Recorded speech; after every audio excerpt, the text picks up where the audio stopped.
বাবা, নিশ্চয়ই তুমি আমার সাথে খারাপ কিছু করার মতলব করেছো, নাইলে আমাকে বিয়ে কেন দিচ্ছ? কাহিনী আসলে জ্ঞান পড়ে মাকে তো আমি দেখিনি, আর মা তো তোমাকে ছেড়ে চলে গেছে, তাই এত বড় একটা শাইনা মেয়েকে বিয়ে না দিয়ে ঘরে রেখে দিলে লোকে তো বাজে কথা বলবেই বাবা। তুই বিয়ে করার জন্য আমাকে এত বড় কথা বললি? ঠিক আছে, তোমার যদি আমাকে নিয়ে কোনো খারাপ মতলব না থাকে, আমি এক্ষুনি বাড়ি থেকে বেরিয়ে গিয়ে যাকে হোক বিয়ে করবো, তুমি আমাকে আটকাবে না। আমি কি করবো সীতা? 20 বছর আগের কথা। এই নাও তোমার মেয়ে। আমি লোকের বাড়ি কাজ করে খাবো, তবু তোমার ঘর করবো না। তুমি ভুল করছো সীতা। ঠিক আছে, কোনোদিন ভুল ভাঙলে ফিরে আসবো। বিদায়। সীতা, বিদায় বাবা। কাহিনী আমি রেডি, এই নাও কাহিনী, শাড়িটা পরে নাও। চলো মন্দিরে গিয়ে পড়ে নিচ্ছি। চলো। তোমার জন্য আমি আমার বাবাকে কষ্ট দিয়ে এসেছি, তুমি আমাকে কোনোদিন কষ্ট দেবে না তো সংকেত?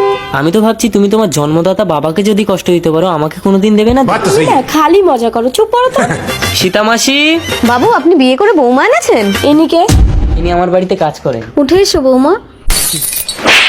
এত বড় সাহস, একটা কাজের লোক হয়ে তুই আমার হাত ধরছিস?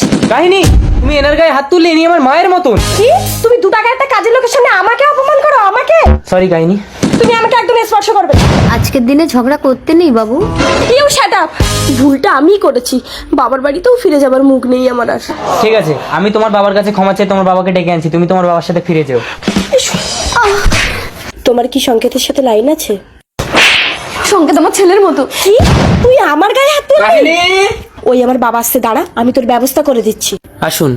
বাবা দেখো না, এই চাকরানিটা আমার গায়ে হাত তুললো। না না বাবু, বৌমা আমাকে। সীতা, রাম, আপনি তুমি যদি আল্লাহকে ভালোবাসো তাহলে এই ভিডিওটি লাইক করো এবং সাবস্ক্রাইব করো। সীতা মাসিকে চেনেন? তার মানে তুমি? হ্যাঁ মা, সামান্য ঝগড়া করে জেদের বসে তোর বাবাকে ফেলে ঘর ছেড়ে দিয়ে বাইরে বেরিয়ে এসে বুঝলাম যে পৃথিবীতে স্বামী ছাড়া কেউ আপন হয় না রে। কিন্তু সীতা তুমি তো বলেছিলে ভুল ভাঙলে বাড়ি ফিরে যাবে। কোন মুখ নিয়ে যাবো গো? কেন এই চাঁদ মুখটা নিয়ে?